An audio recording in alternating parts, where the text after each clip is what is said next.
Hey, and welcome to another episode of Gaming It Alone. Today we're going to do an unboxing, and I'm not going to tell you what game it is, but I will say that I have the power. Hey, so today's game, if you were raised like me, if you were a child of the 70s, raised in the 80s, survived the 90s, and aged like a fine wine through the 2000s and 2010s, it dates me, but I think everybody knows that I'm a little older.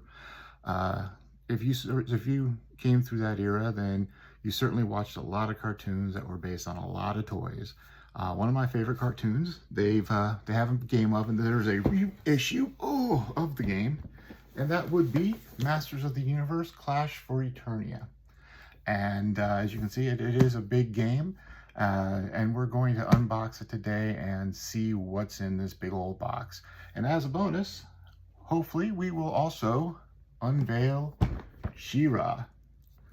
So let's go for it. Okay, so as I said, this is a pretty big box for the Masters of the Universe game. So first thing we need to do is get rid of this shrink wrap.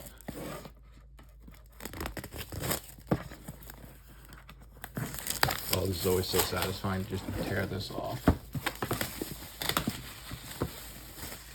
All right, so as you can see, this is published by Come On Games, CMON, and has been designed by Michael Chanel and Leah Almeida. And if I butchered that name, I of course apologize. But let's see what is in the box itself. Of course, there is a an ad for the company for some free content, so we'll have to check that out later. The rule book, which for such a large game doesn't seem like it's going to be that huge. This is a game that will play that of course plays one player 1 to 5. So we'll have to see if there's solo rules. Specifically, they're normally at the end, and I don't see anything that says specifically solo.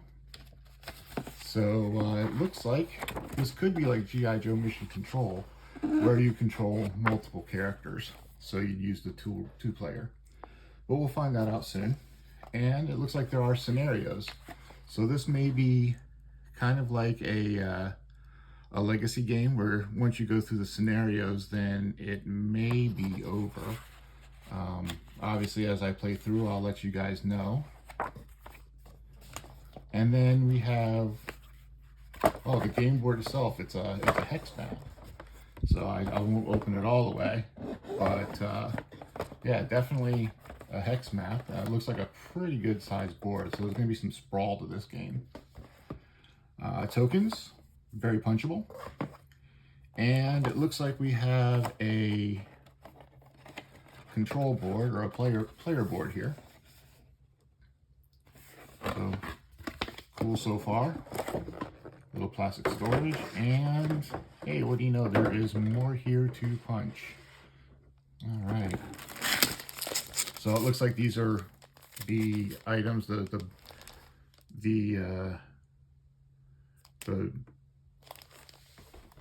more items to punch. It looks like these are the obstacles and such that are going to go on the hexes that you'll have to move around. Very HeroClix-esque, I think. And we've got some, looks like they are going to be where you put the cards for your heroes and villains. And there are several of those, so yeah, that would make sense. It looks like there's 5 of these, and there's 1 of these ones here. Cards for certainly the heroes and probably the villains as well. But definitely cards for the heroes. And maybe I should take this all the way out and see if there's anything underneath it. And there is. There is. We have, these are always tough to get the right size sleeves for, but we have these smaller cards, tactical reposition. So it looks like these are going to be your action cards. We have some actually pretty cool looking little squares here. Instead of the normal wooden squares that you would get in a board game, you get kind of these plastic gold and black. So that's kind of awesome there. I like that. And, oh, this is always cool to come in the game, are the game-specific dice. For me, it shows that they've put a little extra thought in the game. You don't just roll your standard D20, D10, D6, D12. There's a little extra on the line in the game. And what you roll is going to be more important than a number. So those are nice. Let's see here. Player aid, which is always good. We need to, and terrain cards. So this probably lays out the terrain we saw a little bit earlier. And now for the part that everybody's been waiting for, once I get these things kind of put off to the side, is the miniatures.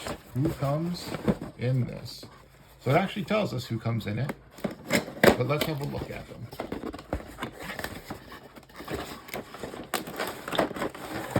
All right. So we do have Royal Guards, and let's see here, who are these other ones that we have here? On the first row, we have the Royal Guards, which are the ones with the pole axes.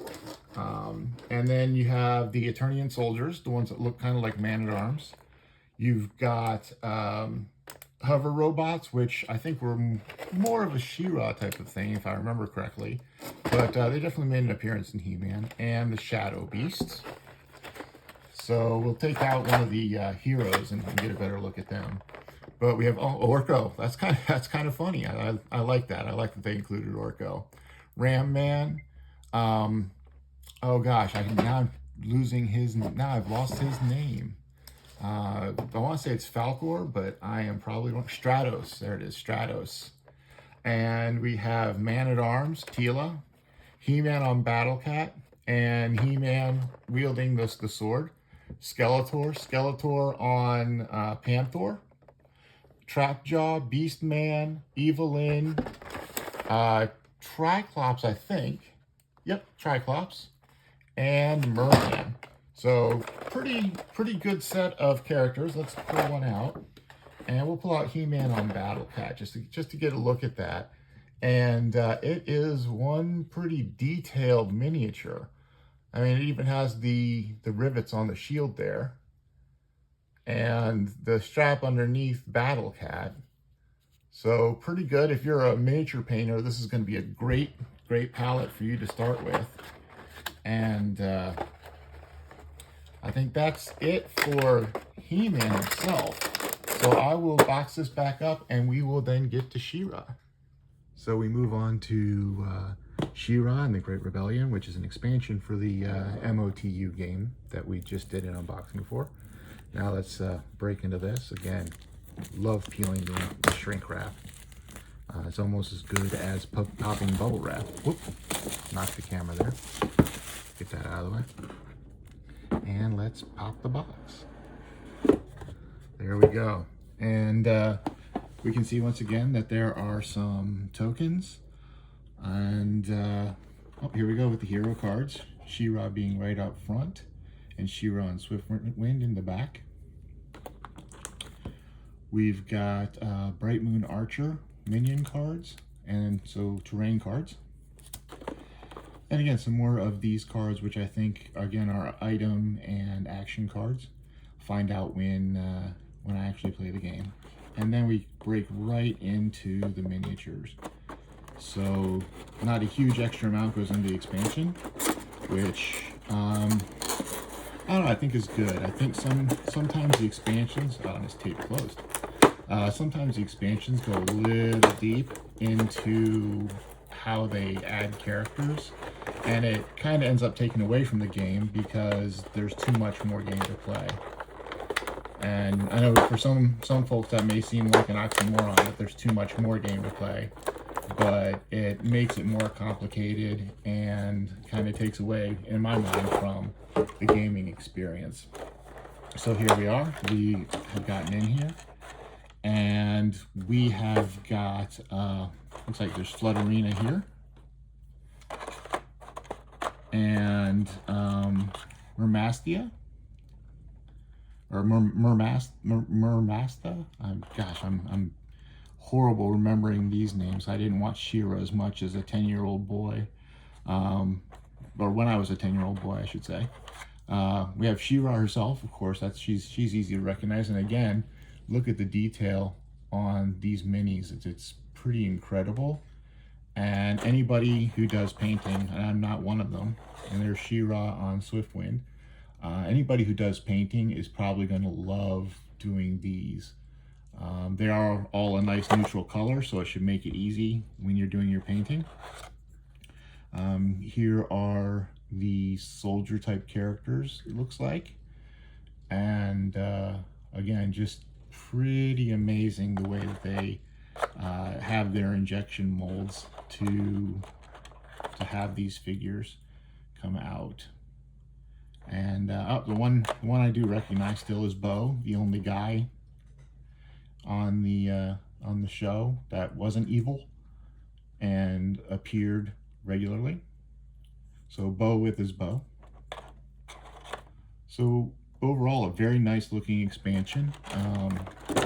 Enough extras to keep the game moving, but not so many that you feel like you're going to be overwhelmed with too much. You know, there's no, you notice there was no extra rule book associated with this. So everything plays the same way that it played in the base game. So that's very nice to be able to do that. Terrain cards will go right here again, and just box this up nicely. So when I go to do a playthrough, everything is ready. And I will be doing a playthrough at some point in the near future. I'm going to do a couple of plays just to make sure I understand the rules, and then we'll do a playthrough. All right, everybody, that brings us to the end of the unboxing for Masters of the Universe, the board game, Clash for Eternia. And it looks like it's going to be a great game. If nothing else, I'm going to enjoy playing around with those miniatures because they are so nice and detailed, and looks like that they'll just be a lot of fun to get out on the playmat that they include and just get out there and battle with them. So until next time, if you like the content that you've seen, hit that like button, hit the subscribe button, and hit the little bell, and that will remind you when I put up a new episode. Feel free to join my Patreon, which is Gaming It Alone, at Gaming Alone. So is the cup of coffee. All the money that I get from those go right back into the channel. Get better equipment, buy some new games to unbox and review and do playthroughs on. The Patreon folks there are going to give us at the $1 level. It's just a thank you very much for helping out. At the $5 level, you get to suggest games for me to review, new games to buy, games to do playthroughs, and even to give your own reviews of games that I could include on the channel in the future. I'm also looking at adding another tier that I'll do game giveaways once every quarter. So look for that if you're interested, and we'll talk to you soon.